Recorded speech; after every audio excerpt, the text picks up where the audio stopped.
Assalamualaikum warahmatullahi wabarakatuh. Teman-teman sekalian, sahabat-sahabat sekalian yang saya banggakan dimanapun Anda berada. Pada kesempatan kali ini saya akan memutarkan sebuah video yang cukup menarik, di mana Kiai Imad memberikan sebuah tanggapan soal argumentasi banyak atau ada ulama di negara kita, ulama besar yang masih mengakui seperti itu ya, nasab Ba'alwi. Kurang lebih seperti itu. Dan saya rasa argumentasi Kiai Imad ketika memberikan sebuah reaction soal ini, saya rasa ini cukup penting untuk kita dengarkan bersama. Biar kita tidak panjang lebar ya, biar kita langsung menyimak seperti apa narasi ungkapan yang telah beliau sampaikan. Ya, kita intro terlebih dahulu, setelah itu kita simak ungkapan yang telah beliau paparkan. Ya, kita intro dulu.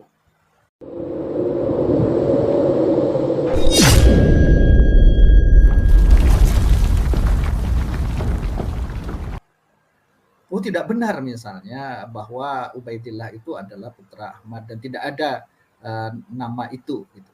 Itu masih belum gitu. Nah, itulah kemudian maka banyak para ulama yang masih tetap konsisten memahami bahwa itu adalah tetap diakui sebagai keturunan Nabi gitu. Termasuk ulama-ulama besar di Indonesia.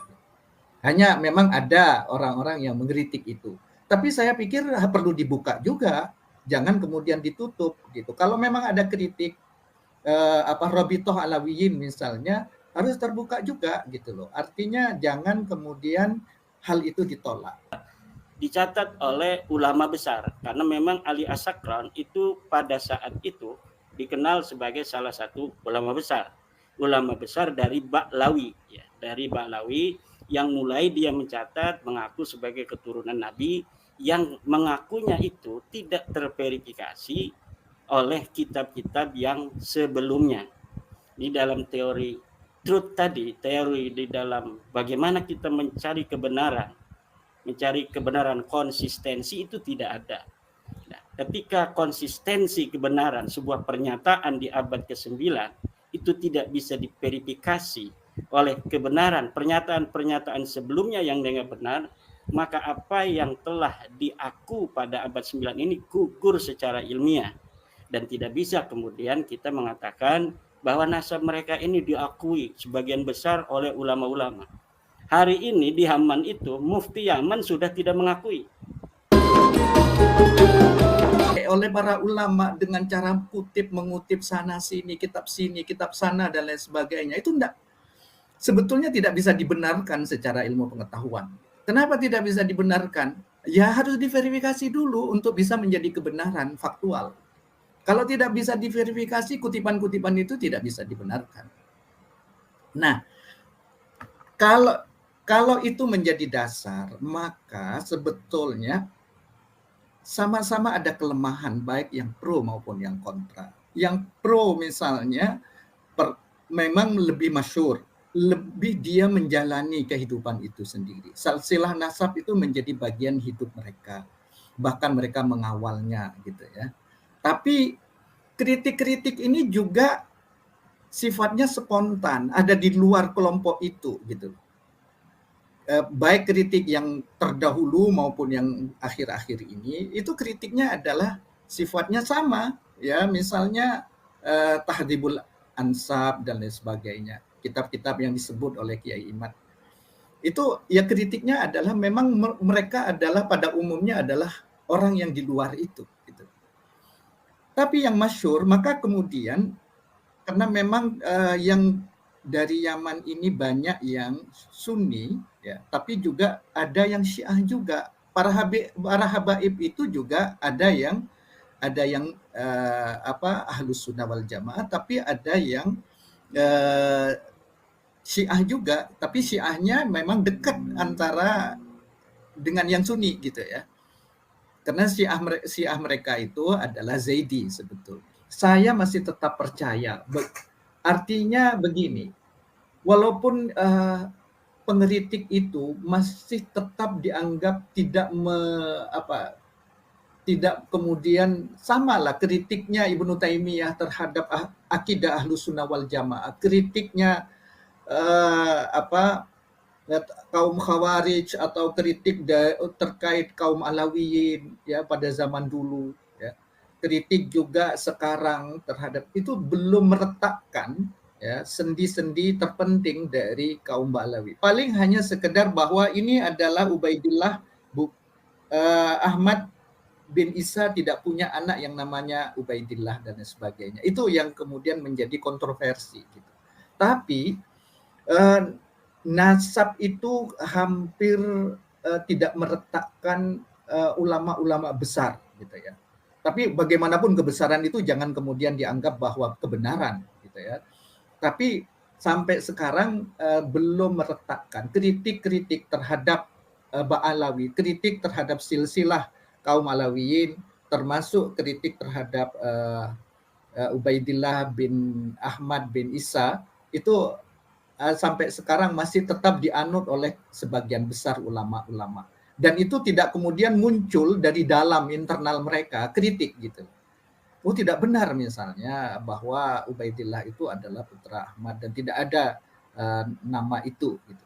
Itu masih belum gitu. Nah itulah kemudian maka banyak para ulama yang masih tetap konsisten memahami bahwa itu adalah tetap diakui sebagai keturunan Nabi gitu.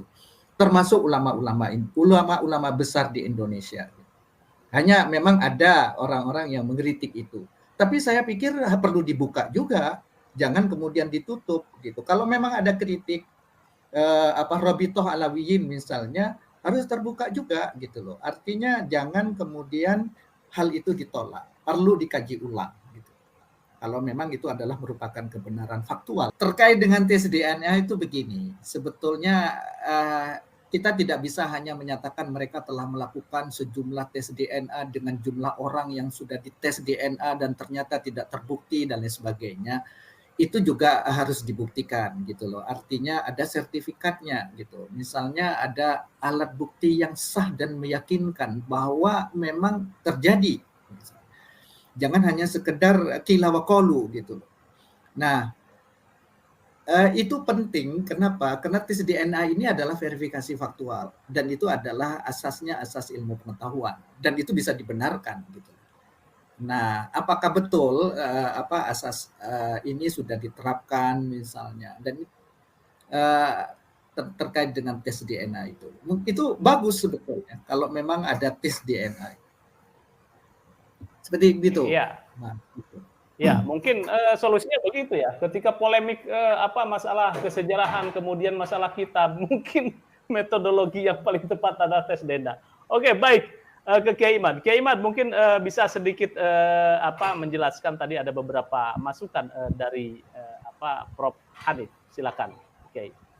Baik, terima kasih Pak Profesor Hanif atas catatan-catatan dan juga sanggahan-sanggahan. Ini ketika kita tidak mendapatkan jawaban dari Rabithah Alawiyah yang saya surati Ustadz Taufik Segaf, ini mungkin pandangan-pandangan dari Profesor Hanif tadi ini bisa mewakili dari, ini pandangannya ya, bukan sosoknya, dari pandangan-pandangan Rabithah Alawiyah. Karena memang Rabithah Alawiyah yang saya tahu pandangannya mirip dengan pandangan-pandangan dari Profesor Dr. Hanif, bahwa sudah dicatat misalnya oleh ulama-ulama di Yaman, ulama besar di Yaman. Ya betul dicatat, tapi dicatat mulai abad ke-9 Hijriah, mulai dari pengakuan mereka itu.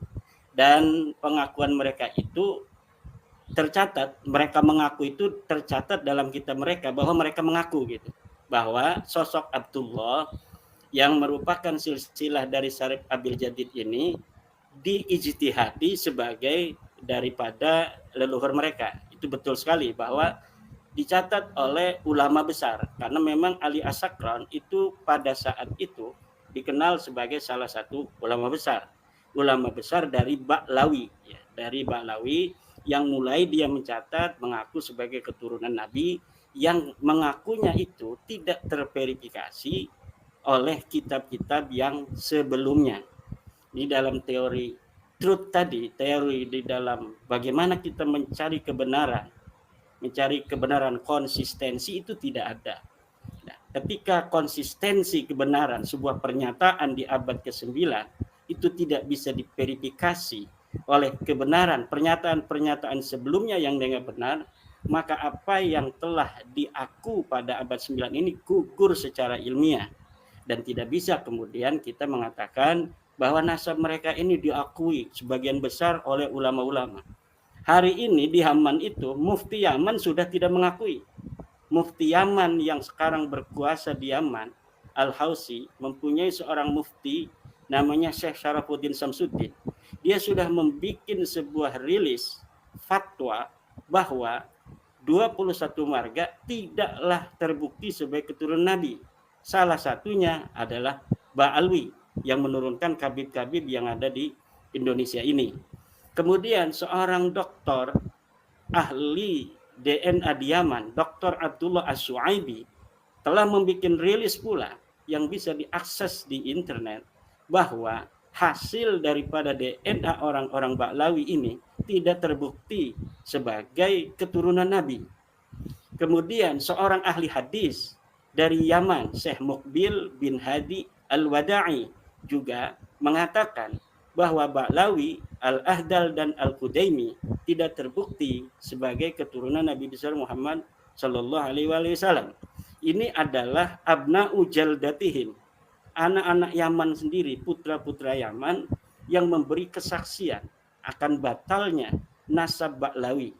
Mereka terdestinasi di wilayah Tarim, itu di situ konsentrasi daripada orang-orang Ba'lawi.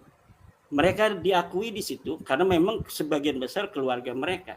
Tapi di luar itu mereka tidak diakui sebagai keturunan daripada Rasulullah Muhammad sallallahu alaihi wasallam. Kenapa di Indonesia? Ya, misalnya tadi ada narasi dari profesor bahwa ulama-ulama besar di Indonesia mengakui nasab Ba'lawi. Ini tidak ada satupun dari ulama-ulama besar, ya, dalam tanda kutip, yang ada ibaroh, ada proposisi di kitab mereka yang mengakui secara tegas bahwa Ba'lawi ini keturunan daripada Nabi besar Muhammad SAW, kecuali dari keluarga mereka, semacam dalam Rodatul Ikhwannya Syekh Salim bin Jindan. Itu dia mencatat, dia menulis kitab tentang silsilah mereka, yang di dalam kitab itu pula pertama kali Wali Songo dibalawikan oleh Syekh Salim bin Jindan itu. Kemudian katanya Syekh Asnawi Syekh Nawawi Tenara mengisbat Ba'lawi gitu. Itu tidak ada Syekh Nawawi Tenara mengisbat Ba'lawi sebagai keturunan Nabi besar Muhammad.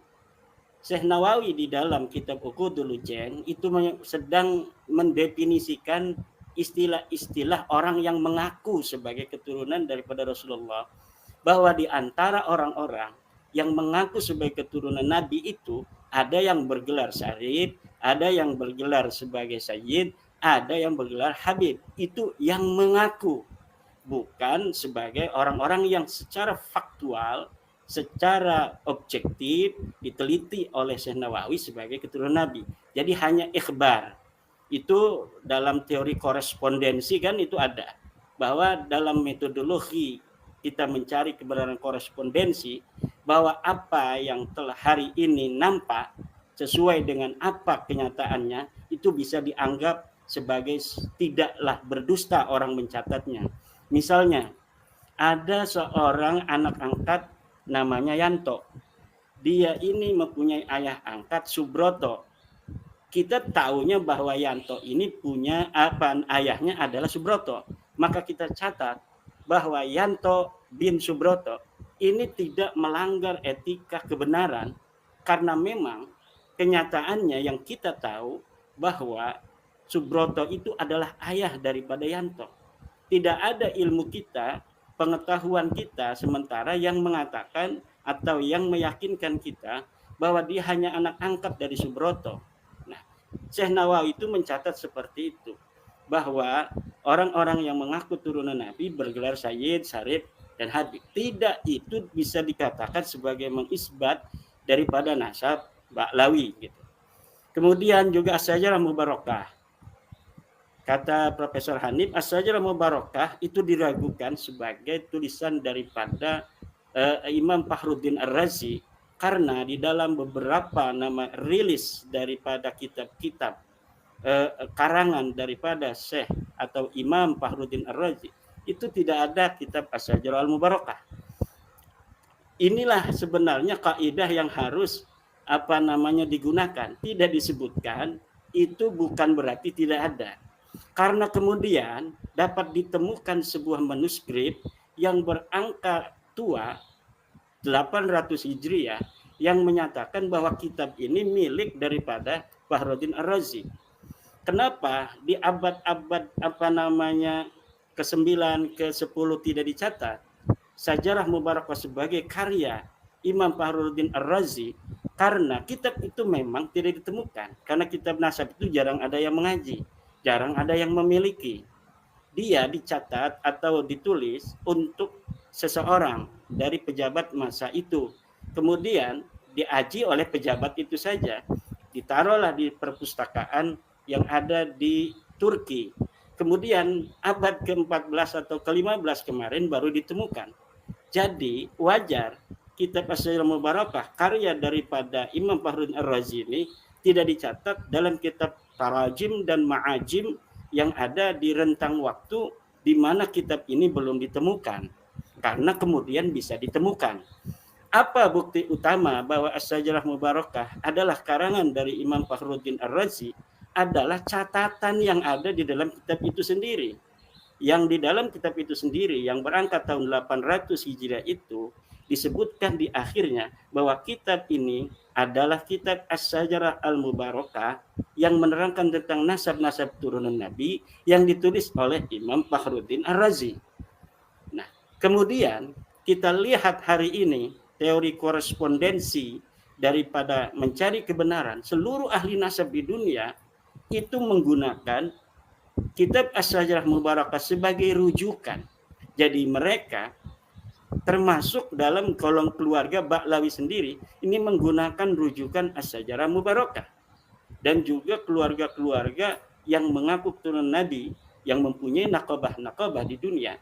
Kita bisa lihat dalam kitab-kitab nasab itu bahwa di antara rujukan mereka yang paling muktabar adalah kitab karangan Imam Fakhruddin Ar-Razi yang disebut dengan kitab As-Syajarah Al-Mubarakah. Jadi keraguan tentang As-Syajarah Mubarakah sebagai karangan dari Imam Fakhruddin Ar-Razi itu terbantahkan oleh kalimat yang ada di dalam kitab manuskrip yang ditemukan itu sendiri. Yang kedua, yang menemukan ini adalah seorang pembela Ba'lawi. Yang menemukan ini, yang mentahqiq adalah Syekh Mahdi Rajai sendiri. Harusnya dia itu mencoret atau menambahkan nama Abdullah sebagai bagian daripada nama anak daripada Ahmad bin Isa. Tapi saya katakan bahwa Syekh Mahdi Rajai ini walaupun di dalam pengisbatan dia itu subjektif, tetapi dalam pentahqiqan dia itu jujur.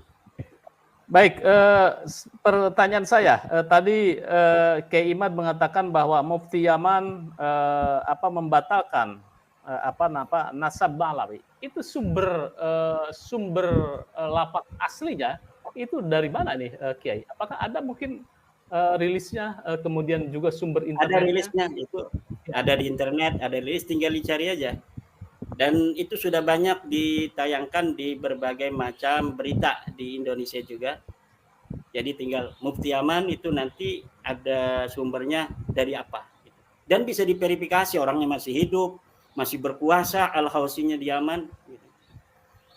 Ya, ya. Baik, jadi ini bisa dipertanggungjawabkan sumber aslinya dan kevalidan data yang mengatakan bahwa Mufti Yaman membatalkan 21 ya? Iya. Berapa? 21 ya. Marga yang ya mengaku turun Nabi di Yaman termasuk Ba'lawi diputuskan oleh Mufti Yaman dia bukan keturunan baginda Nabi besar Muhammad sallallahu alaihi wasallam. Baik, ini menjadi catatan penting bahwa ada sumber resmi dari Mufti Yaman, gitu ya. Jangan sampai menjadi sebuah simpang siur. Ya, bisa dipertanggungjawabkan ya, ya, baik sumber resminya. Jadi seperti itu ya, cukup luar biasa sekali dari apa yang telah beliau paparkan di dalam video yang baru saja kita dengarkan, dan tentu penjelasan tersebut atau pemaparan tersebut juga cukup penting ya untuk kita cerna, untuk kita paham, biar kita juga sama-sama mengerti dari apa yang telah beliau ungkapkan. Ya utamanya dari ungkapan Kiai Imad ya ketika memahami tentang hal yang baru saja disampaikan seperti itu. Nah, jadi ketika kita sudah menyimak dari argumentasi beliau, ya setidaknya kita dapat menerima sebuah informasi, menerima sebuah pemahaman kalau di sana tidak ada isbat penetapan secara nyata ataupun jelas seperti itu ya soal nasab mereka. Dan ini oleh beliau kalau tidak salah dinarasikan sebagai khobar ya, sebagai sebuah kabar. Nah, artinya dalam hal ini juga kita perlu peka seperti itu. Dan kita di sana bisa melihat juga argumentasi-argumentasi yang lain ya soal apa yang diperbincangkan ya. Ya kita tentunya sudah tahu beliau berbincang dengan siapa, dengan Profesor Dr.